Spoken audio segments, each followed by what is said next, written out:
Hi friends, ಬನ್ನಿ ಅಮ್ಮ ಜೊತೆ ಮೊಸರು ಬಿರಿಯಾನಿ ಮಾಡೋಣ. ಗ್ಯಾಸ್ ಆನ್ ಮಾಡಿ, ಕುಕ್ಕರ್ ಇಟ್ಟು ಆಯಿಲ್ ಹಾಕಿ ಸ್ಪೈಸಸ್ ಆಡ್ ಮಾಡಿ, ಚಿಲ್ಲಿ ಆನ್ ಮಾಡಿ, ಆನಿಯನ್ ಹಾಕಬೇಕು. ಚೆನ್ನಾಗಿ ಫ್ರೈ ಮಾಡ್ಕೊಬೇಕು.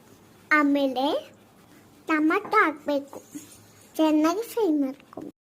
ಪುದೀನ ಕೊತ್ತಂಬರಿ ಹಾಕಬೇಕು. ಆಮೇಲೆ chicken masala, garam masala, chilli powder, ಮಾದಿ ಪೌಡರ್, ಸಾಲ್ಟ್ ಹಾಕಬೇಕು. ಚೆನ್ನಾಗಿ ಫ್ರೈ ಮಾಡ್ಕೋಬೇಕು. ಆಮೇಲೆ ಮೊಸರು ಹಾಕಬೇಕು. ವಾಟರ್ ಹಾಕಿ ಚೆನ್ನಾಗಿ ಮಿಕ್ಸ್ ಮಾಡಿ, ರೈಸ್ ಹಾಕಿ ಕುಕ್ಕರ್ ಕ್ಲೋಸ್ ಮಾಡಿ ಸ್ವಲ್ಪ ಬಿಟ್ಟು ತೆಗಿಬೇಕು. ಬಿರಿಯಾನಿ ರೆಡಿ.